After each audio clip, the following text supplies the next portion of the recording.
Tony, I guess to get, Rackers and then Heflin back out there, what'd you see from them and kind of how good is it to have those kind of arms to put back into the mix? Yeah, it was excellent. There wasn't a lot of room for error this weekend, so you'd like to spread the wealth a little bit that first weekend and kind of keep everybody fresh. But some of those guys weren't even available today, so we had to have those guys throw well, and they did. And we just talked in the outfield how it's open competition all year long, and there's some guys that made a statement tonight. Hey guys, make sure your mics are muted after you ask your questions so there's no echo. Tony, just how much growth have you seen from Jordan Beck over the past year? And I guess how nice has it been to kind of see him produce at the level he has through the first 4 games? It's been awe-inspiring. I mean, I'm not saying he's our best hitter, but the guys all think he's different. And I don't know how good we are offensively, but I know we're pretty capable. There's some good hitters in there.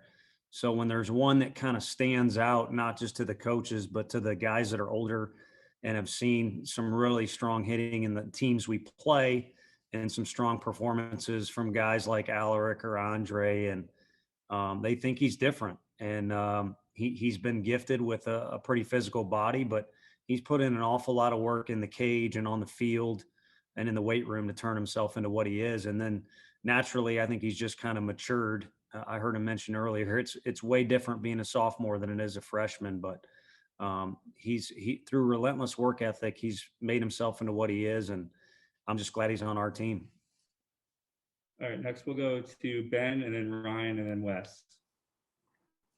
Coach, just with Jason, where was he before surgery in terms of his ability on the mound, and how far do you think he is behind from catching up to that point, and what does that process look like of getting back to that point? Yeah, he was a good high school arm, and then in junior college, he kind of burst onto the scene because he had really grown into his body and his stuff had come on, and he was well talked about, but there was never really any consistency in his outings in front of scouts when they were seeing him. And it was tough to put an exact number on where he deserved to go in the rounds, or, what type of dollar figure was suitable for Jason. And a lot of that inconsistency was because that tendon was slowly tearing apart, and it never completely tore. But when Doc got in there and saw what he was working with, the surgery was needed last year. So he missed all last year with us. And I think he's picking up right where he left off as a JUCO recruit. He was recruited by North Carolina, us, many other schools, as a guy who was a potential weekend starter. And that's what he still is for us. I know he's a little sore tonight, and he's still not that too far off from that surgery. So we got to be sensitive to that. But he was recruited by several schools, including us, as a weekend starter possibility. And, every team in our league's got about 7 or 8 of those guys. So you roll with 3 each weekend, and those other guys need to scramble for the other innings, but you'd like to think they can fill a role somewhere if it's not one of those 3 spots.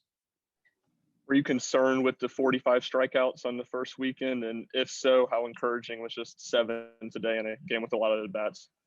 Yeah, I wouldn't say concerned, because I've seen how our guys have, worked against our pitchers in scrimmages, and how they've been attentive when Coach Elander or the coaching staff will get into 2-strike stuff. And I think you look more at Georgia Southern's arms. We also had some at-bats that were incredible, some 11, 12 pitch at-bats, or at-bats where guys literally had balls hit off the handle down at Georgia Southern. So there should have been a few less. I think the ones that stuck out were the ones where guys just froze on balls literally right down the middle because they were overthinking those at-bats. I think there was 3 occasions, 3 of our better players, were caught doing that. So those are the ones that really bothered me and that needed to be addressed. But otherwise, cost of doing business when you're going up against a great staff and you're in ultra competitive games. Still just 4 games in, but no Evan Russell in the starting lineup. What all has led to that? Just soreness.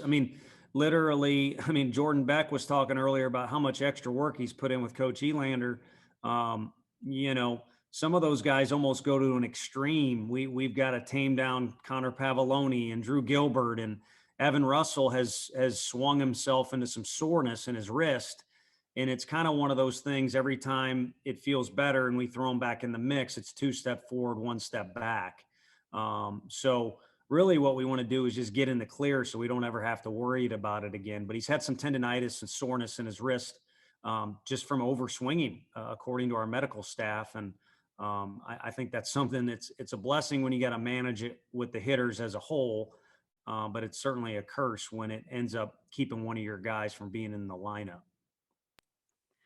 Tony, just sort of the culture and the chemistry inside of a clubhouse in college baseball has always been such an important thing. How tough was it, or was it tough in the past 12 months or so to kind of keep that vibe going? Because y'all were obviously trending in the direction you wanted to go in, and then kind of the world stopped for a while. Were you worried about that, and how did the guys handle it? Yeah, no, I wouldn't say worried, but I'm concerned about it even as I sit here right now because of the extra obstacles that are there. A few extra bodies are around. You got to, again, spread the wealth a little bit more as it relates to innings or at bats. And then just the normal celebration on the bus. I was on one of 2 buses Friday after we won our first game of the year, and it could not have been more quiet. And normally that's, as a coach, you got to step in and say, hey, you guys need to calm down. We got a game tomorrow. And I just think it was unique, and the kids don't know how to handle some of these situations. So last year we did have Garrett Crochet and Alaric were 2 very high picks. If you look at the numbers early on, those guys weren't massive contributors to our hot start. It was the team chemistry was our number one asset we had last year. And I think we still are finding our way. I mean, Xander Sechrist threw the heck out of the ball. That's probably the biggest move he's made towards being a part of this team because he's had a mask on. He's been in quarantine. We've never done the sit around Indian style and everybody say your name and where you're from and all that stuff like you do in kindergarten. So we're still making up ground in that area, and it's something I'm sensitive to. But we've got the character to have a really fun team and a really close-knit team like we had last year. Yeah, I was going to ask you quickly about the playing time and the depth. I mean, that's kind of a good thing you want as a coach, but it also, maybe leads to some headaches. Did you have to have more conversations with guys going into the season about how that was going to be managed? Yeah, more conversations, and then more thinking through things in the dugout, just as it relates to situations like tonight where, you could leave a guy on the mound or you could get the next guy some action. And my stomach's still kind of in knots about one, we'll just kind of leave it between the team, but kind of what to do with one guy, get him out there, or do you redshirt a guy, or you do. So I'm glad we won, but there's never going to be a perfect night at the field, especially with decision making. I think there were a few things that I messed up this last weekend, but our players were good enough and competitive enough. They made up for it. And then tonight, we were the better team, but you're always questioning what can you do a little bit better to help you that night, but also in the future. We'll take a few more guys. We'll go with Troy, then Gustavo, then Mike to finish. I think you mentioned earlier that you don't know if you're good offensively yet. I guess what would you like to see from those guys to feel better about that group going forward?